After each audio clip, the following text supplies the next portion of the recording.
The NPA confirmed that they are investigating more and more into the issue of Dr. Nandipha and Thabo Bester. Perhaps we might see other charges being laid.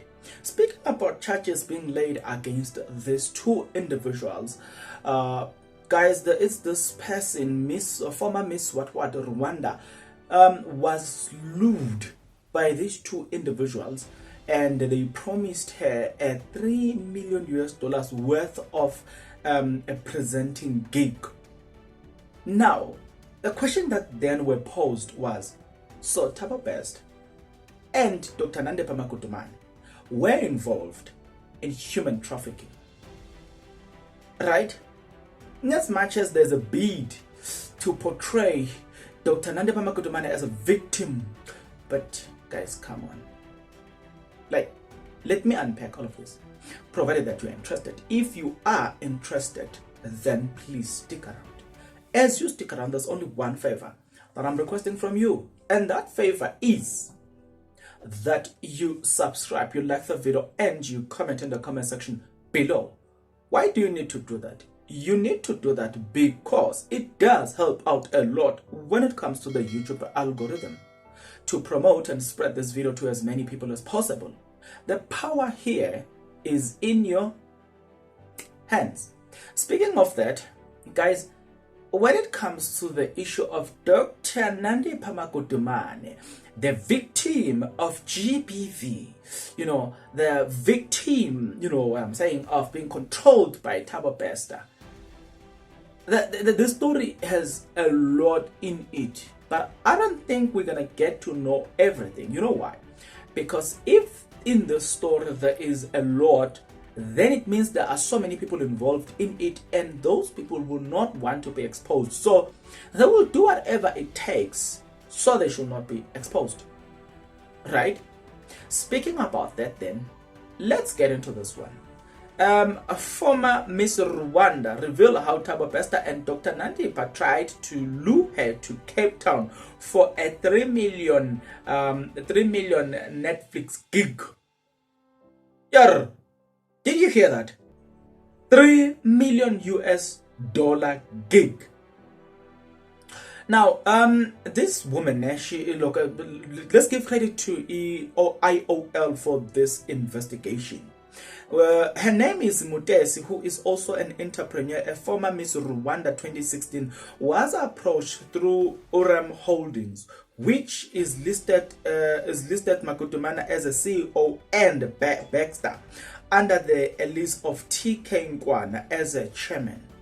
Mutesi took to Twitter after reading about Basta in the media, and she detailed how she had received an invitation to come to South Africa last September for a $3 million deal. To the few, this is what she wrote. But before we get into what she wrote, God people, I know you guys want to see Dr. Nandipha as a victim, which is something that I'm seriously against. I'm in favor of the fact that if you have wronged people, if you are on the wrong side or on the other side of justice, then whether you are a woman or man, you must face the justice system. I don't believe that women are inferior to men, because if we do take that notion, then men can control and manipulate women. But if we're saying women's intelligence is equal to a man's intelligence, then clearly let's hold Dr. Nandipha accountable and let her face the full mighty of the law, irrespective of who she is in society. But Miss Rwanda wrote the following: to the few that know me very well, know that I am an introvert, but very big at networking, because I believe that your network is your net worth. So last year, I received an invitation to go to South Africa as a possible candidate to host a Netflix show alongside with Kyle, DJ, and Drake. Yo, that was a pure scam. That was a pure scam. Drake? Yo. Sure. She says that hey, as a hustler that believes in the Holy Bible, my instinct told me to look through it with a fine-tooth comb. I requested the company profile, official invitation, and hotel bookings presented to the authorities to seek advice and help me to know how legit it was. The due diligence was done, and I was advised not to go because everything found about the company was screaming scam. Dear young ones, especially those in the limelight, as you are out there, as you are out here finding yourself, please be vigilant about whosoever presents an opportunity to you. Not all that glitters is gold. There are crooks out there with cognitive empathy without compassion. Always seek advice. Stay safe, you all, and said. That's what she said. This is, I think here she's said it all, and I did the same thing when I wanted to fly to China. So I wanted to buy something in China. So I then went to the embassy I went to the China embassy in Pretoria. Was it Athlon Avenue? There's a street there. Yeah, so I think I arrived there. I got to speak to the embassy, and this is what the embassy said. She says that speaking of Alibaba app, she said that, sorry, it's not she, but he. This embassy, this guy from China, he said to me, not everything you see at Alibaba is legit. So he told me, there are a number of companies that are on Alibaba which in essence they are not existing. He then told me, or took me into confidence to say, if I were to even purchase or a logo fly to China through the channels of those companies, I'm most likely to be scammed, and the result is it's going to be difficult for them to do the investigation.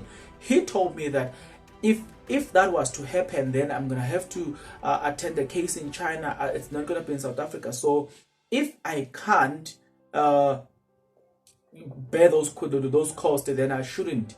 And then he advised the right way of doing things. With that being said, I'm saying what Miss Rwanda, former Miss Rwanda of 2016, and what we did was to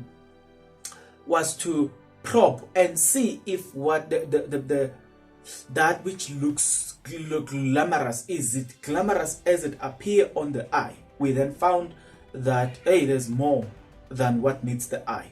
Another thing that I also want to alert people as far as these scammers are concerned. I've got a channel, a footballing channel that is doing quite well, and I'm doing very well in that channel, from subscribers, Google revenue, views. It's just doing well.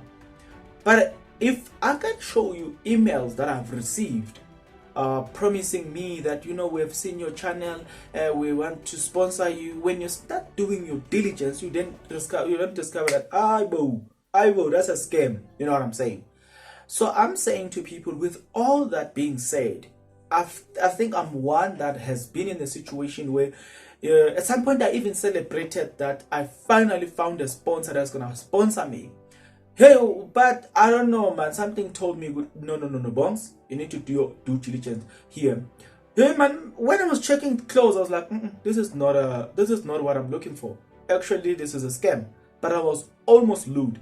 At some point, I was sent emails with links. When I was doing my research, I discovered that that's how they actually take over some people's channels. So what the point I'm making here is, guys, how many of you have fallen a victim of things like that? And how many victims of Thabo Bester situations do we, or are not are not out there? You know what I'm saying? Or recorded out there? How many victims that we don't know of? I got Dr. Nandipha and Thabo Bester. Guys, there's more to the story than that which meets the eye. I just wish that those that have fallen a victim of this scam, they could come out and tell us. and perhaps bury these people once and for all, and we just want to forget about this story. Till the next video, good people, please take care.